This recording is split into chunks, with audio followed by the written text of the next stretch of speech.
तुलसी मैया सुनो तुम मेरी प्रार्थना, पूर्ण करो मेरी मनोकामना। तुलसी मैया सुनो तुम मेरी प्रार्थना, पूर्ण करो मेरी मनोकामना। ओम नमो भगवते वासुदेवाय। नमस्कार दोस्तों, आज के इस वीडियो में हम बात करेंगे तुलसी मैया के बारे में। प्रतिदिन की पूजा पाठ की जो शुरुआत की जाती है वो मैया तुलसी में जलार्पण से ही की जाती है। घर में जो हम तुलसी के पौधे लगाते हैं उसमें सबसे ज्यादा शुभ कौन सी तुलसी होती है, आज के इस वीडियो में हम ये भी जानेंगे। प्रायः हम सभी जानते हैं कि तुलसी के पौधे 4 होते हैं, 4 तरह के तुलसी के पौधे होते हैं। उसमें जो सबसे ज्यादा प्रचलित पौधे हैं वह 2 प्रकार के पौधे हैं, एक रामा तुलसी का पौधा और दूसरा श्यामा तुलसी का पौधा। तो कौन से तुलसी को घर में लगाना ज्यादा शुभकारी होता है, ज्यादा फल उसका प्राप्त होता है। ऐसी कौन सी 2 सेवाएं हैं जो हर एक व्यक्ति को करनी चाहिए मैया तुलसी के निमित्त। माँ तुलसी को ये दोनों ही सेवाएं प्रत्येक मनुष्य को करनी चाहिए। यदि आप ऐसा करते हैं तो ठाकुर जी भी आपसे अत्यंत ही प्रसन्न होते हैं। माँ तुलसी में जल अर्पण करने का सबसे शुभ समय क्या माना जाता है? माँ तुलसी की जब हम जल अर्पण करते हैं तब कितनी परिक्रमा करनी चाहिए और परिक्रमा करते समय किन बातों का ध्यान रखना चाहिए? पहले भगवान सूर्य को अर्घ्य देना चाहिए या फिर मैया तुलसी को अर्घ्य देना चाहिए, यह भी हम जानेंगे। इसके साथ ही एक और भी बातें आज मैं आपसे शेयर करूंगी जो भगवान विष्णु ने, भगवान हरि ने स्वयं बताई है। इस बात का अनुसरण प्रत्येक घरों में किया जाना चाहिए। ठाकुर जी खुद कहते हैं जो भी व्यक्ति इन नियमों का पालन करता है उस घर में सर्वदा के लिए मैं और मैया तुलसी का वास हो जाता है। वो कौन सी चीज है वह भी जानेंगे। आइए वीडियो को हम स्टार्ट करते हैं। नमस्कार दोस्तों, कैसे हैं आप सभी? उम्मीद करती हूँ आप सभी स्वस्थ होंगे, सुरक्षित होंगे और आप सभी के उत्तम भविष्य की कामना करते हुए आज का ये वीडियो स्टार्ट करती हूँ। धार्मिक रीति रिवाजों के अनुसार हर घर में तुलसी के पौधे का होना अनिवार्य जिस प्रकार से माना जाता है, उसी प्रकार से यदि आप भगवान विष्णु माँ लक्ष्मी को प्रसन्न करना चाहते हैं, घर में सुख समृद्धि के आगमन की कामना रखते हैं तो हर किसी को तुलसी जी की पूजा करना भी अनिवार्य है। जिस घर में भी मैया तुलसी का पौधा होता है या माँ तुलसी के पौधे की प्रतिदिन पूजा अर्चना की जाती है, धूप दीप का दान किया जाता है, उस घर में सदैव सकारात्मक ऊर्जाओं का वास होता है। माँ तुलसी के घर में होने से माँ लक्ष्मी का वास माना जाता है। ऐसे में तुलसी से जुड़े हुए कुछ आवश्यक नियमों का तो ध्यान हर किसी को रखना चाहिए। यह बहुत ही आवश्यक नियमों में से एक माना जाता है। देखिए, एक बात तो आप यह भी समझ लें, यदि आप भी हिंदू धर्म को, हिंदू मान्यताओं को मानते हैं तो इन बातों का अनुसरण करना भी उतना ही आवश्यक है और पूरी श्रद्धा विश्वास के साथ किसी भी कार्य को करना चाहिए। मन में किसी भी तरह का संचय नहीं रखना चाहिए।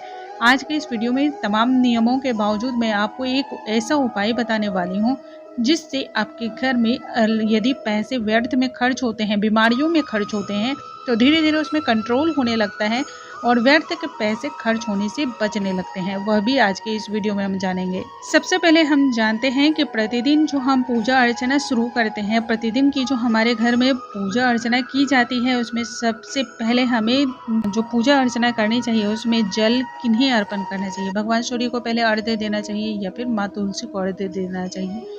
बहुत सारी इसके बारे में क्वेरीज आती हैं, प्रश्न आते हैं, तो आज सबसे पहले यही प्रश्न मैंने लिया है।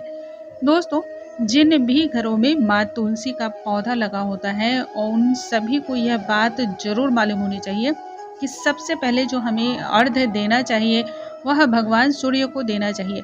शास्त्रों में ऐसा वर्णित किया गया है, हम सभी के घर में प्रतिदिन 3 कार्य जरूर होने चाहिए। एक, भगवान सूर्य को अर्घ्य देना, दूसरा, घर में जो घर के देव मंदिर होते हैं वहां पर पंच देवी देवताओं की पूजा अर्चना करना, और तीसरा, माँ तुलसी में जलार्पण करना।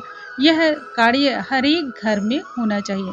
और शास्त्रों के अनुसार चूँकि सूर्य देवता प्रत्यक्ष रूप से दिखलाई पड़ते हैं, प्रत्यक्ष रूप से जो है ना वास करते हैं, उनसे मिलने वाली जो ऊर्जाएं होती हैं उन्हें आप महसूस कर सकते हैं, देख सकते हैं। इसलिए आप सभी को पता होना चाहिए यह बात कि सबसे पहले हम सभी को प्रतिदिन भगवान सूर्य को अर्घ्य सबसे पहले देना चाहिए। उसके बाद घर के जो देव मंदिर है वहाँ पर पंच देवी देवताओं का पूजन करना चाहिए और उसके बाद ही आपको मैया तुलसी की पूजा अर्चना करनी चाहिए। माँ तुलसी को जल अर्पण करना चाहिए। माँ तुलसी को जल अर्पण करने के बाद आपको उन्हें थोड़ी सी हल्दी और कुमकुम का टीका लगाना चाहिए। इसके साथ ही वहाँ पर दीपक और धूप का दान भी करना चाहिए।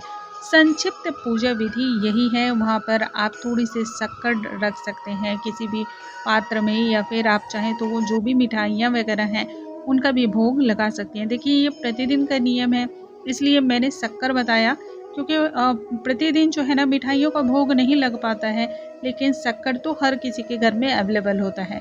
और अब जब इन सारे पूजा प्रक्रिया को पूर्ण आप कर लेते हैं, तब जिस स्थान पे आप खड़े हैं उसी स्थान पर आप 4 बार परिक्रमा कर लें। माँ तुलसी के निमित्त 4 बार परिक्रमा करने का विधान है। यदि आपके घर में इतनी जगह है कि माँ तुलसी के चारों ओर घूम करके आप परिक्रमा कर सकते हैं, तो एक बार जल डालें, फिर एक बार परिक्रमा करें, फिर एक बार जल डालें, फिर एक बार परिक्रमा करें। इस प्रकार से आपको 4 बार ये परिक्रमा पूर्ण करनी है। जिस घर में भी मैया तुलसी होती है उन्हें एक सेवा तो माँ तुलसी की अवश्य ही करनी है। वह है तुलसी में जो मंजरियाँ आती है उन्हें तोड़कर हटाना। देखिए तुलसी की जो मंजरियाँ आती हैं इससे तुलसी मैया अत्यधिक पीड़ा में होती हैं। माना जाता है जब उन मंजरियों को आप हटाते हैं तो इससे तुलसी जी के पौधे को आराम मिलता है, तुलसी मैया को जो है ना इससे सुख मिलता है। इसलिए जैसे ही तुलसी जी में मंजरियाँ आ जाएं, मंजरियों को हटा लें, नहीं तो पौधे भी इससे सूख जाते हैं। ठाकुर जी स्वयं भी कहते हैं, भगवान श्री कृष्ण स्वयं बोलते हैं, जो भी व्यक्ति इन मंजरियों को हटा करके और मुझ पर अर्पण कर देता है उस व्यक्ति पर मैं सदैव प्रसन्न रहता हूँ। तुलसी दल को जब भी तोड़े तो बिना तुलसी जी की आज्ञा के तोड़े हुए दल से आपको पूर्ण फल की प्राप्ति नहीं होती है। तुलसी जी का दल जो होता है, पत्ता जो होता है, वो जब भी आप ठाकुर जी के लिए तोड़ते हो या फिर शालिग्राम के लिए तोड़ते हो, तो जब भी आप तोड़ते हैं पहले आपको मैया तुलसी को प्रणाम करना है, उनसे आज्ञा लेनी है, उसके बाद ही तुलसी के पत्ते को तोड़ना चाहिए। वरना आपके वह जो पत्ते होते हैं वह अपवित्र भी माने जाते हैं और स्वीकार भी पूर्ण रूप से नहीं किए जाते हैं। अब इसके साथ ही हम जान लेते हैं कि घर में कौन सी तुलसी सर्वाधिक फल प्रदान करने वाली होती है। तो देखिए दोस्तों, तुलसी के पौधे जो होते हैं वो 4 प्रकार के होते हैं, जिसमें ज़्यादातर जो पौधे घरों में लगाए जाते हैं वह या तो रामा तुलसी लगाई जाती है या फिर श्यामा तुलसी लगाई जाती है।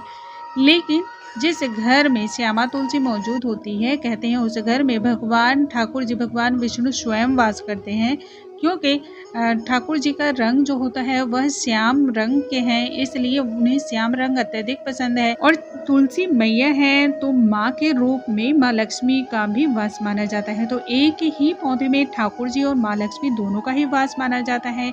इसलिए कहते हैं कि घर में यदि श्याम रंग की तुलसी हो तो वह बहुत ज्यादा शुभ होती है। भगवान विष्णु, भगवान हरि, भगवान श्री कृष्ण की कोई भी पूजा आप कर लें, चाहे शालिग्राम की पूजा कर लें, तो सत्यनारायण की पूजा कर लें, इस प्रकार से जो भी आप पूजा करते हैं, भगवान हरि के जितने भी रूप हैं उनमें से किन्हीं भी स्वरूप की यदि आप पूजा करते हैं तो तुलसी दल अनिवार्य होता है।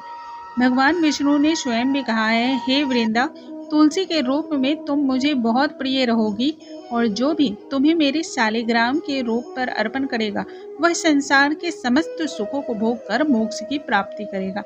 बिना तुलसी को अर्पण किए भगवान विष्णु का शरीर जो है ना वह जलता रहता है, उनके हृदय में अत्यंत पीड़ा होती रहती है। इसलिए भगवान विष्णु के किसी भी स्वरूप की आप पूजा करें तो तुलसी दल का अवश्य इस्तेमाल करें। दोस्तों, मुझे उम्मीद है आज की ये जानकारी आप सभी को बहुत अधिक पसंद आई होंगी। ऐसी और भी जानकारियों के लिए हमारे चैनल पे बने रहें। अगले वीडियो में नई जानकारी के साथ हम फिर से मिलेंगे, तब तक के लिए नमस्कार दोस्तों।